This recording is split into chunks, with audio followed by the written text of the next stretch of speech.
Hallo ihr liebe Leute, hier ist wieder der Yankee mit Let's Play Secret of Mana auf Pelzig. Und wir gehen jetzt wieder weiter in der Mana-Festung.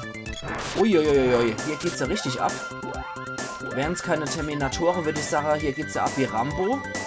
Aber, da es Terminatoren sind, müsste ich irgend so einen Schwarzenegger-Spruch bringen wie Entspann dich, entspann dich. Okay, nee, auf alle wirkt es anscheinend nicht so gut. Deswegen machen wir es jetzt mal auf die Typen einzeln. Terminator ist erledigt. Ich hoffe, es ist der gute T800. Ich weiß nicht, gab es zu der Zeit schon den T1000, sprich der zweite Terminator-Teil? 1994? Ich glaube schon. In der 80er Jahre war Terminator 1 und Terminator 2 dürfte zu der Zeit eigentlich auch schon gewesen sein. Von daher, ja, passt. Ich habe allmählich wieder ein bisschen wenig MP. Deswegen würde ich ganz gern von der Satanswimper ein bisschen abzwacken. Oh, das bringt leider nicht so viel. Helga, kannst du von dem rechtlichen Klatscher eventuell noch was abzwicken? Ja, das sieht ein bisschen besser aus. Zwick doch nochmal ein bisschen was ab. Nein, jetzt wird auf die Satanswimper drauf, ich dachte es. Ups. Oh, jetzt habe ich von der Gretel Energie gestohlen. Naja, okay. Horche mal, das ist jetzt egal. Wir teleportieren uns weiter zum nächsten Gebiet. Oh, hier sieht es aber wischt aus. Das sieht aus, als wäre es wichtig hier. Was geht denn hier ab? Ach du Scheiße. Zwischenebene. Hier geht's weiter. Und was kommt jetzt? Oh, Motto. Der Flüchterkönig wieder. Hagen! Beruhig dich, Mädel. Sein Körper wird nichts geschehen. Ich such schon viel zu lang so junge Körper, in den ich schlüpfen kann. Alter, du widerlicher Petto. Mit meinem Körper kann ich unmöglich die Welt beherrschen. Also weil ich jetzt seinen Körper benutze.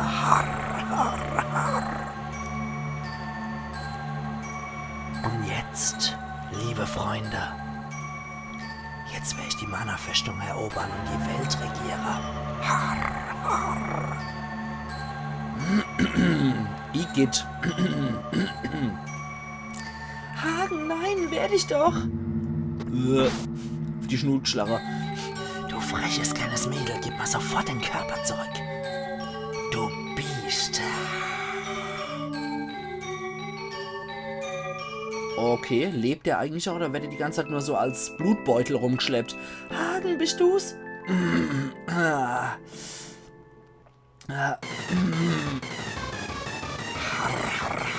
Ich habe einen neuen Körper. Und der fühlt sich gut an.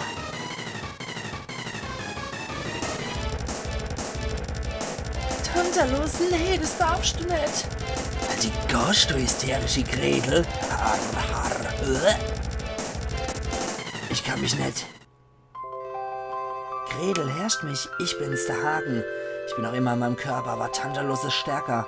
Er wird mich besiegen, aber ich kann euch trotzdem helfen. Tantalus hat einen Pakt mit der Hölle geschlossen. Jetzt ist er unsterblich. Allerdings nur, solange seine Seele eine Behausung hat. Einen Körper. Halt die Gosh. Ich werde Tantalus vernichten, auch wenn ich dabei sterben muss. Ackermann, du kümmerst dich um die Gretel, wenn ich nicht mit drauf bin. Hagen, hör auf, du darfst nicht sterben. Jetzt kommt es Sondermusik. Und für einen Sonderendgegner. Ufera, sofort, ich brauch den Körper, sonst. Alle hopp, da werde ich über euer Körper nehmen. So, jetzt haben wir Tantalus als Gegner. Und der ist gegen Laterna empfindlich. Und hat auch eine besondere Musik. Okay, Laser Inferno Level 2. Gucken wir doch mal, ob das irgendwas ausrichtet gegen Tantalus. Oh ja, das macht gut Schade, denke ich. Es ging so ein bisschen noch Ringel-Ringel-Reihe, die Musik. Techno-Ringel-Ringel-Reihe. Hoppla, jetzt dumm gebabbelt und schon bewusstlos geschlagen Woche. Das hat man davor. Da ist er wieder. Servus, du Kinderfreund. So. Okay. Okay, Ringelreihe und so weiter und so fort. Also, der Ackermann ist nach wie vor unpässlich. Okay, Laser Inferno Level 2 krieg ich auch nochmal auf die Schnut. So, Ackermann, du bist wieder da. Huiuiui. Ich finde es auch so schön mit seinem Klischee-Magier-Umhang mit der Sterne drauf. Walnuss, genau, für die Gretel. Ui, jetzt hext er wieder irgendwas. Schlammbombe Level 8. Uiuiui, der macht aber schon ordentlich Schade, Tantalus. Okay. Nee, nur auf der Ackermann. Achtung, fort von seiner Grippehand. Huch, du lugt da als mal raus. Zick, zick, zick. Großartig. Okay, ein Steinstrahl, den kriegen wir mal lieber nicht ab. Ich mag einfach mal auf den Kerl draufrusen, wenn er gestaltarge Nummer hat. Und ballern dann bei Stufe 8 auf die Schnauze. Oh, jetzt ist er wieder gerade nur ein paar Grippehand. Geh weg mit deiner Techno-Finger. Und wieder auf die Gretel drauf, auf die Helga drauf. Schä. Ich glaube, die können wir dann noch wieder beleben. Die steht genau in dem Einflussbereich. Das war nicht so besonders gut. Geh weg mit deiner ekligen Griffel. So. Jetzt warten wir, bis er sich wieder zeigt. Und wo ist er? Tantalus? Da ist er. Okay. Huiuiui. Das war gut schade gemacht. So, dafür verwende ich jetzt mal Lebenswasser, würde ich sagen. Weil Kraftwasser verbraucht wieder MP und an Walnüsse sind wir definitiv limitiert. Deswegen machen wir jetzt eine der Hartz-IV-Ringer. Und leben jetzt einfach mal so damit. Okay, ich kann ihn in dem Status nur verwunden, wenn wenn sein Kopf rausguckt. Raus mit euch. So, wo kommt er jetzt wieder? Da ist er wieder. Okay. Das ist echt witzig, diese Zick, Zick, Zick. Okay, als wieder Laser Inferno drauf auf den Hansel. Er wollte ja nicht anascht, der Grippeheimer. Und hier brauchen wir definitiv unser Laser Inferno. Und unser Level. Oh, Gretel ist cleverer. Ja, mach nochmal drauf. Gib ihm. Das ist schon so dämlich. Und Laterne hat jetzt Level 3er noch. Sehr, sehr gut. So, dann hau nochmal so einer drauf. Und auf Level 3. Ja, macht's auch schon ordentlich schade. Kann man so sagen. Du kannst jetzt nochmal auf dich selber eine Heilaura wirken. Und dich von deinem Schrumpfer-Heiler. Energiesog Level 8. Ich finde es auch cool, dass Tantalus hinter so einen Zopf hat. Das hatte ich ja mal dass ich ein Glatz gehabt habe und halt am Hinterkopf noch einen Zopf. Den habe ich jetzt vor ein paar Tagen abgeschnitten, weil es war unglaublich schwierig mit der Konture. Ah, sehr gut. Es war halt echt unglaublich schwierig, die Konture weiterhin zu schneiden. Und deswegen habe ich mich entschieden, dass der Zopf abgeht. Jetzt habe ich halt eine Vollglatze. Aber es sah schon ganz cool aus mit dem Zopf. Gut, Gretel ist noch rechtzeitig fort. Gut, dann warten wir jetzt nochmal, bis Tantalus sich wieder zeigt. Und streckt einen hässlichen Kopf raus. Oder wird ganz wieder manifestiert. Okay, wieder nix. Rennhelga. Und gleich müsste er sich wieder manifestieren. Aber wo? Da ist er wieder. Da sehe ich doch die hässliche Birne wieder. Skeletor für Arme. Oh, scheiße. Noch einmal. Mach nochmal Laterne drauf auf den Hansel. Ich kann mich in der Zwischenzeit auch mit dem Heilkräuter heilen. So, als weiter drauf bombardiere. Als weiter drauf. Jetzt gibt das selber auch so schöne Disco-Leuchte ab, der Tantalus. Ja, 718. Das macht schon gut Schade. So. Der ist dann unser zweitletzter Bossgegner hier in Secret of Mana. Danach kommt nur noch einer. So. Huiuiui. Okay. Wieder leid. Oh, also schade macht er ja durchaus auch hier mit seinen Zauber. Meine Fresse. So langsam gehen uns die Walnüsse aus. Heinz ist klein, das habe ich schon gesehen. Sei doch so gut und mach hier weiter. Während ich mich nochmal hochheile. So.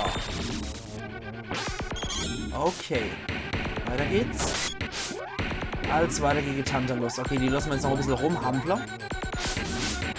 Eventuell bringt sie aber ein bisschen schade.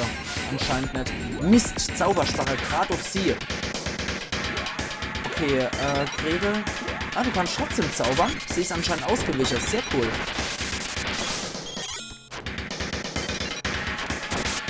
Gut. Als weiter drauf auf den Kerl. Der hat's verdient. Hält halt nur unglaublich viel aus und der Zauber schluckt jede Menge MP. Das ist so ein Problem. Das ist, glaube ich, das einzigste Problem an dem Bosskampf, weil alles andere kann man locker unter Kontrolle behalten. Und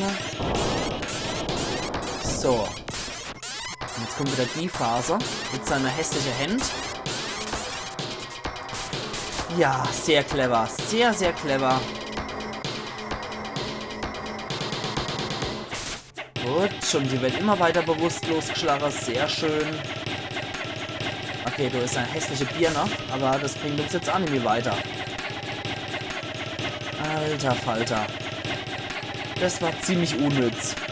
Okay, noch einmal. Nimm das. Okay, 430 Schadenspunkte. Das heißt, Lebenswasser auf die Gretel und Lebenswasser auf die Helga. Dummerweise haben die aber beim Wiederbeleben nämlich ihre ursprüngliche MP. Das ist halt echt blöd. Ich habe gesagt, du sollst Laser-Inferno verwenden. Bitte. Wir brauchen es jetzt echt dringend.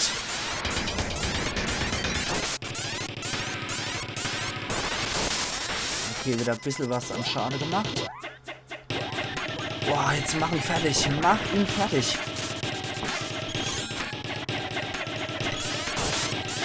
Gut. Ich hoffe, er hält mir nie allzu viel aus. So. Und jetzt halten wir uns noch ganz schön fern hier von den Händen. Ach, wenn er mit seiner Visage lockt. Und... Boah. Das war jetzt echt gut. Gerade auf gut Glück auf den Kopf attackiert. Und dann hat es auch noch geklappt und war der Finisher. Sehr schön.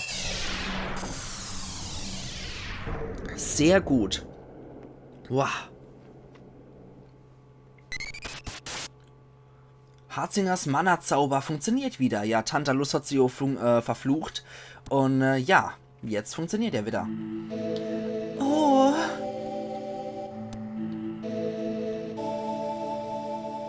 Na?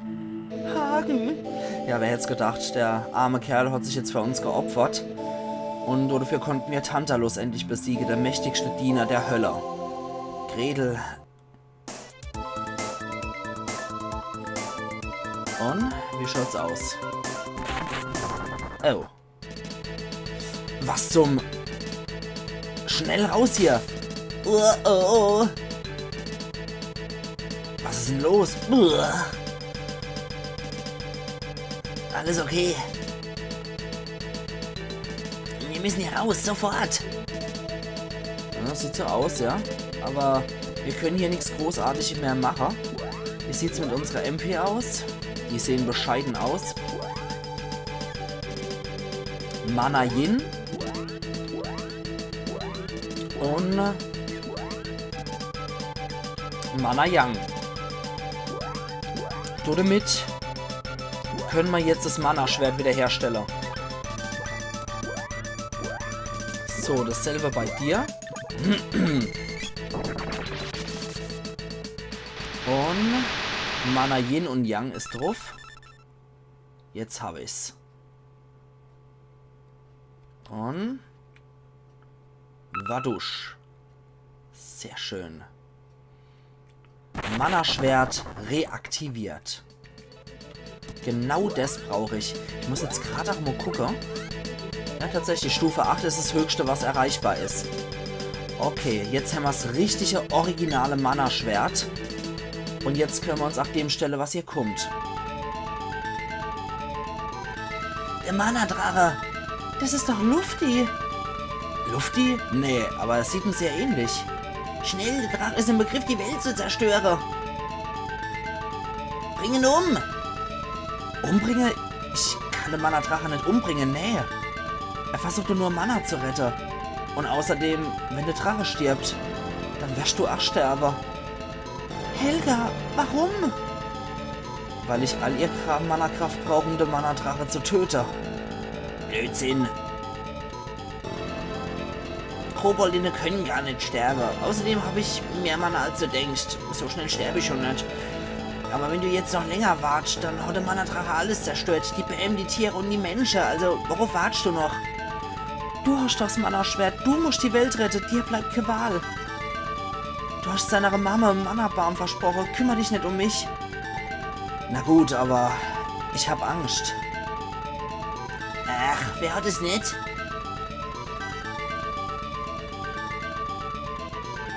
Okay, jetzt geht's zum finale Kampf hier.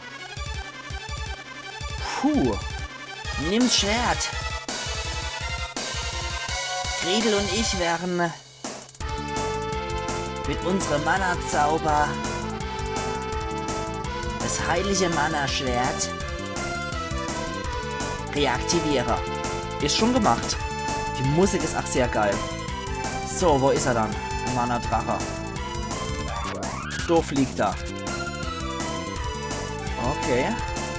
Das ist die größere Version wie von dem, was wir im 4-Jahreszeiten-Wald gefunden haben. Der kommt jetzt gleich saust. Achtung. Oh oh. Heinzens Zauber schwindet. Das ist nicht so gut. Oh, scheiße. Das hat uns alle was abgezogen. Okay, wir müssen nochmal auf Harzinger zugreifen. Und dasselbe bei der Helga. So. Mana-Schwert reaktiviert. So, da kommt ja jetzt der Drache. Okay. Gretels Zauberlevel ist gestiegen. Harzinger erreicht Level 1. Da ist er. Unser lieber Mana-Drache. Wir können ihn auch nochmal gern analysieren, würde ich sagen. Boah, das macht jetzt richtig schade. Mist. Jetzt brauchen wir wieder so Dosis. Und, ja.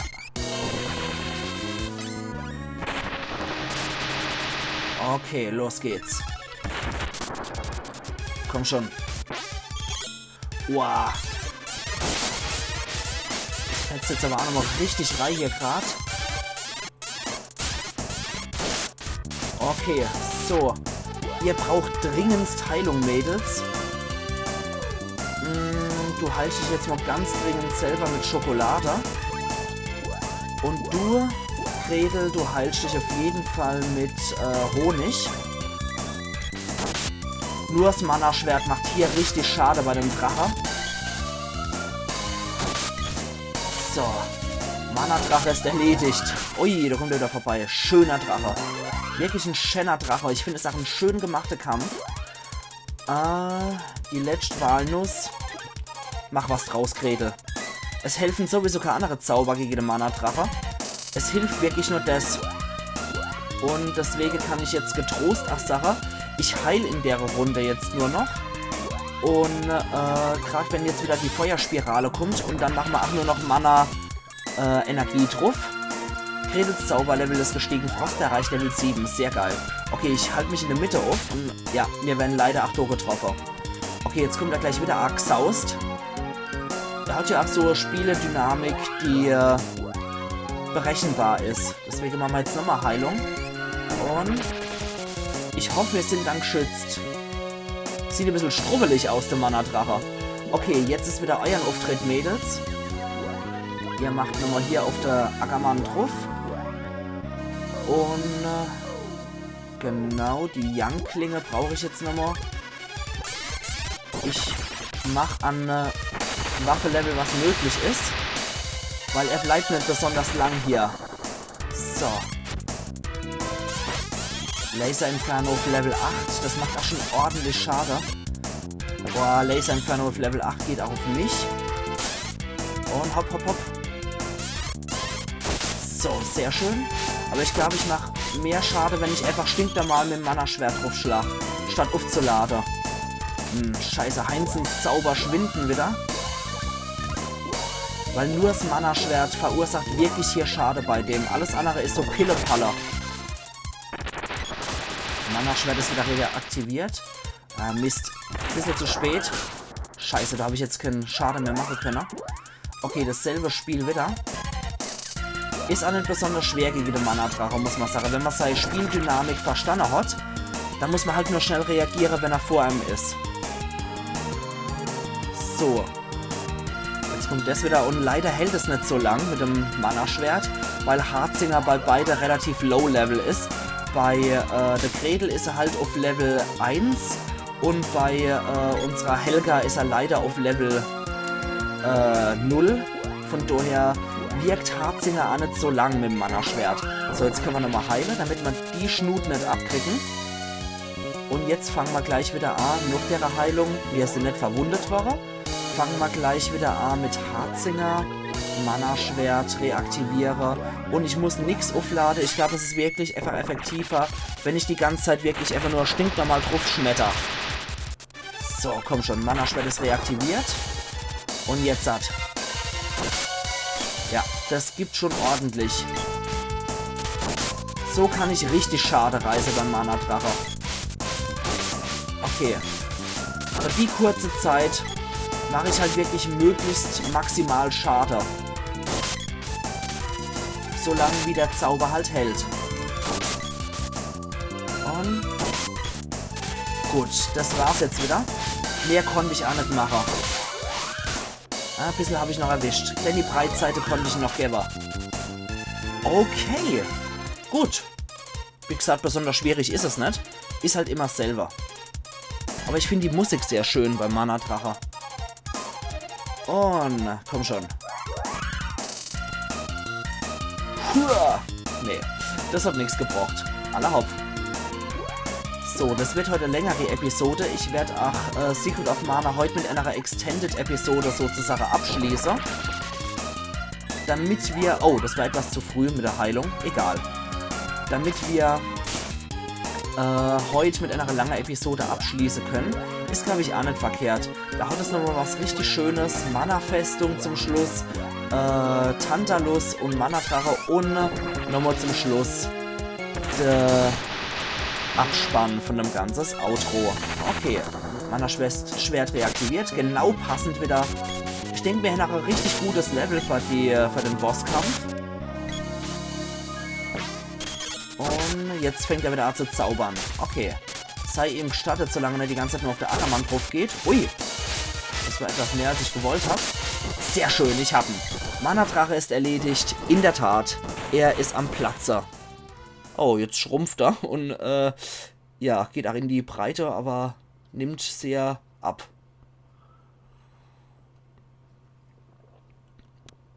Und weg ist er, der Mana-Drache.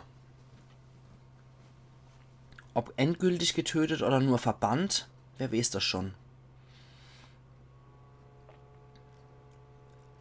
Auf jeden Fall ist er besiegt und die Bedrohung gebannt. Die Mana-Festung weiß man noch nicht. Aber sie sind runter. Ah. Helga! Sie ist tot. Ah. Sie ist...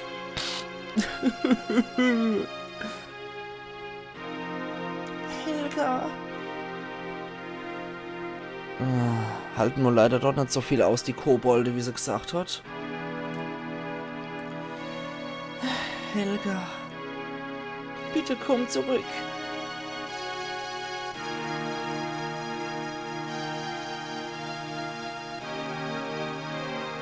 bitte.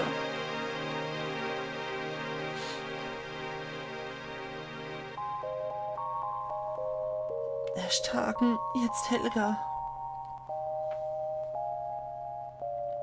War es das alles wert? Naja, 2 Personen für die Welt finde ich eigentlich ein recht fairer Tausch. Ja, da nicken sie auch dazu, das sehen sie auch so. Okay. Du, der Mana-Drache. Oh. Er hat sich in Schnee verwandelt.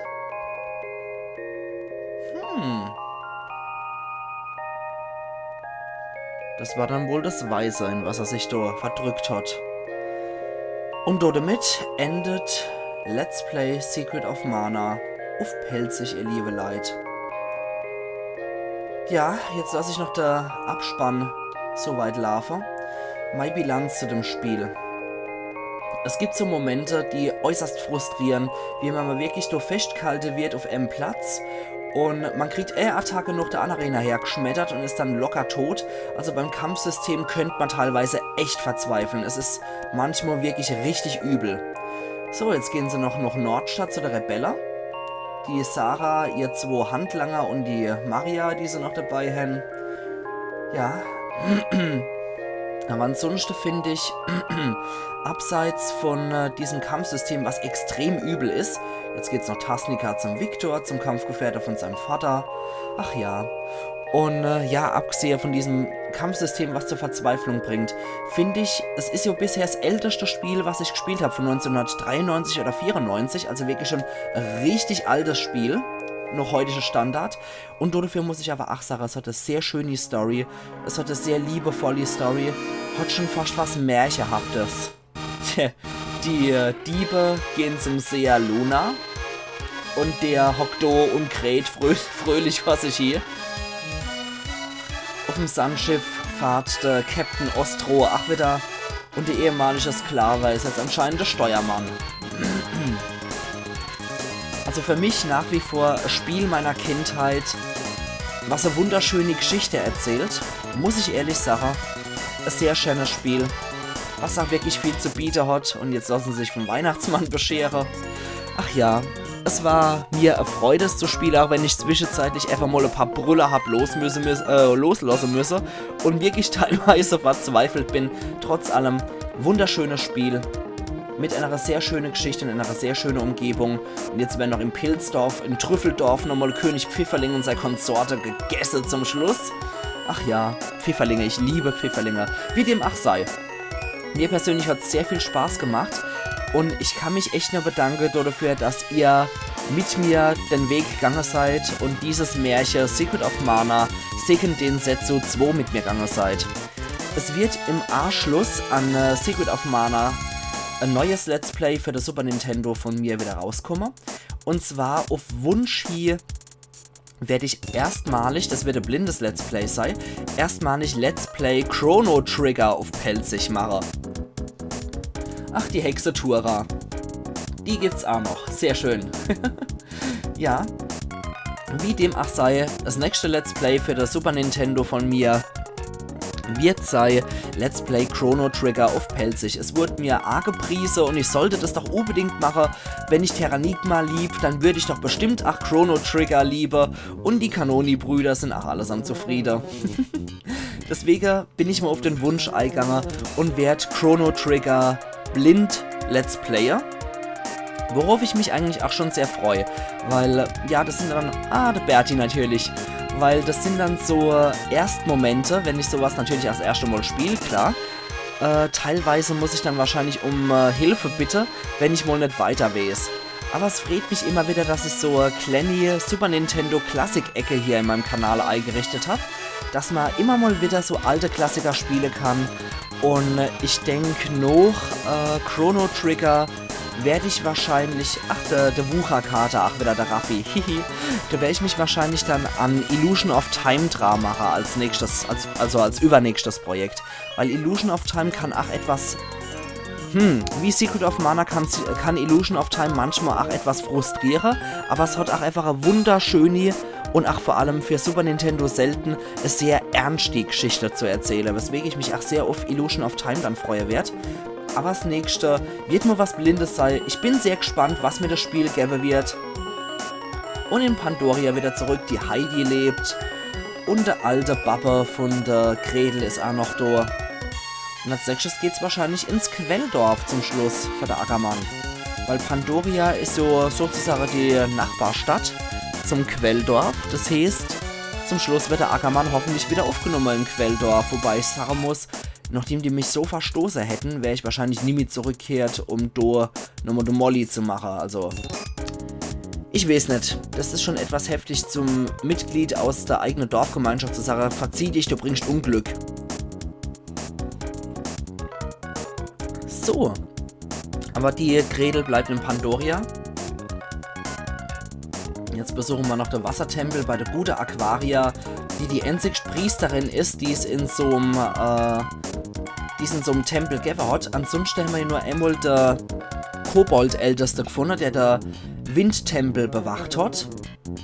Der wird wohl so eine Art Priester gewesen sein. Aber Aquaria und Helga, ihren Opa, sind die einzigsten Priester, die man so miterlebt hat. Sonst gibt es halt nur die Patrone. Und tatsächlich, er kommt wieder im Quelldorf an, der Ackermann. Beim Tim, beim Tom, beim Ältesten, der ihn aufgezogen hat, als sein Vater Arion gestorben ist. Und das kleine Mädel, was ohne im Keller gelebt hat vom Ältesten. Das will ich mal an der Stelle nicht hinterfragen oder irgendwie ins Lächerliche ziehen oder eklig machen. Ich lasse das einfach mal so stehen. So, jetzt hat alles auch sein Ende. Und der Mannerdrache hört so langsam auf zu schneien. Und alles endet, wie es anfängt. Das Mannerschwert wird nie mehr gebraucht, weil es seine Aufgabe erledigt hat. Und es kommt wieder Excalibur-like zurück, wenn die nächste Bedrohung für Mana stattfindet. Und der nächste Mana-Held aus Heinz Generation, Familie, Blutlinie sich dem Problem wieder annimmt. Und Helga ist im Kobolddorf gelandet, wo sie hingehört. Ihr Heimat im Vierjahreszeitenwald. Und sie nickt uns noch ein letztes Mal zu. Und damit endet auch dieses Märchen von Let's Play Secret of Mana auf Pelzig mit der Koboldin als Geistererscheinung im Vierjahreszeitenwald, die sich der Vollmond anguckt. Ach ja, ich sag vielen lieben Dank nochmal an der Stelle an euch alle. Ich glaube, das war's jetzt. Ich kann nicht mehr ins Hauptmenü zurückkehren. Von daher, lassen wir es doch mit diesem wunderschönen Bild auch wirklich Ende. Vielen lieben Dank an euch alle, dass ihr die Geduld gehabt habt, hier den Weg mit mir zu gehen. Vielen lieben Dank dafür, dass ihr jetzt auch die lange Schlussepisode nochmal ausgehalten habt. Ich wünsche euch noch einen wunderschönen Tag und wir sehen uns morgen dann zum neuen Let's Play, und zwar Let's Play Chrono Trigger auf Pelzig. Also machen's gut und bis morgen dann.